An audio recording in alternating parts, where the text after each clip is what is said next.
नमस्कार, आप देख रहे हैं नेक्स्ट 9 न्यूज़ में हूं आपके साथ दीपक गुप्ता। जानकारी दे दें कि राहुल गांधी प्रधानमंत्री चुनाव को लेकर अब काफ़ी ज़्यादा यहां पर एक्टिव नजर आ रहे हैं और उनकी एक्टिवनेस अब अकेले ही नहीं बल्कि विपक्षी पार्टियों को साथ लेकर चलने की हो रही है। दरअसल राहुल गांधी ने प्रधानमंत्री नरेंद्र मोदी को हराने के लिए एक बड़ी शर्त रख दी है और वो शर्त विपक्षी पार्टियों के लिए है। आपको बता दें कि इस समय अखिलेश यादव का बयान आया, नीतीश का बयान सामने आया, ममता बनर्जी का बयान सामने आया, मायावती का बयान सामने आया। इसमें अखिलेश, मायावती और ममता बनर्जी अभी तक कोई स्थिति साफ नहीं कर पाई कि वो कांग्रेस का समर्थन करेंगी या नहीं। मायावती और अखिलेश ने तो ये तक कह दिया कि हम बिना गठबंधन के भी चुनाव लड़ेंगे, तो हमारे लिए कोई दिक्कत वाली बात नहीं है क्योंकि हम यूपी की सत्ता तक है। गठबंधन करने पर आगे विचार कर सकते हैं क्योंकि अभी 1.5 साल का वक्त बचा हुआ है। ठीक उसी तरीके से यहाँ पर जो शर्तें रखी गई उनको गौर से सुना जाए तो एक मीडिया को यहां पर इंटरव्यू देते हुए यहां पर राहुल गांधी ने साफ कहा कि पीएम मोदी को हराया जा सकता है। इस बात में कोई दोहराई नहीं कि उनको हराया नहीं जा सकता। पीएम मोदी को हराया जा सकता है, ये बहुत कड़वी हकीकत है, लेकिन इसको विपक्ष मान नहीं रहा क्योंकि उनको आदत हो गई है पीएम मोदी से हार का सामना करने की। और पीएम मोदी को सिर्फ एक ही शर्त पर हराया जा सकता है कि अगर विपक्षी पार्टियां एकजुट होकर चुनाव लड़े तो 100% पीएम मोदी की हार 2024 के चुनाव में होगी।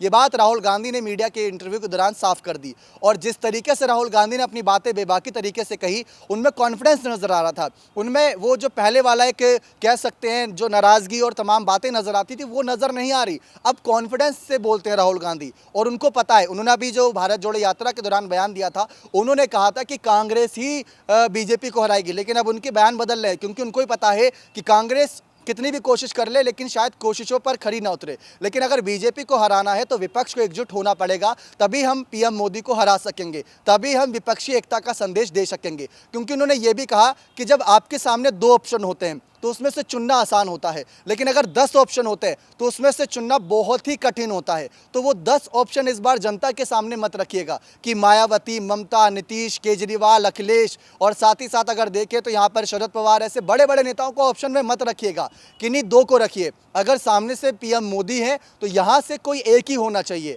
वो राहुल गांधी हो, नीतीश हो, केजरीवाल हो, अखिलेश हो, ममता हो, मायावती हो, शरद पवार हो या कोई और बड़ा मंत्री हो, लेकिन 2 ही होने चाहिए आमने सामने, तभी खेल का मजा आएगा और तभी नतीजे का मजा आएगा। वरना ऐसे नतीजे एक तरफा हो जाएंगे क्योंकि वोट शेयर बढ़ जाएगा और वहां पर पीएम मोदी आसानी से जीत हासिल कर लेंगे। लेकिन बीजेपी इस उम्मीद में है कि उनको आने वाले वक्त में अकेले दम पर 300 सीटें निकालनी है और कांग्रेस इस उम्मीद में है कि आने वाले दम पर बीजेपी को 100 सीटें से कम पर रोकना है, जैसा कि नीतीश कुमार ने कहा था। लेकिन आपको क्या लगता है कि अगर सचमुच ऐसा होता है, विपक्षी एकता एक आ जाती है और विपक्षी एकता में राहुल गांधी का नाम सामने आता है, तो क्या राहुल 2024 का चुनाव जीत पाएंगे? अपनी राय कमेंट सेक्शन में जरूर रखिएगा। बहुत बहुत धन्यवाद।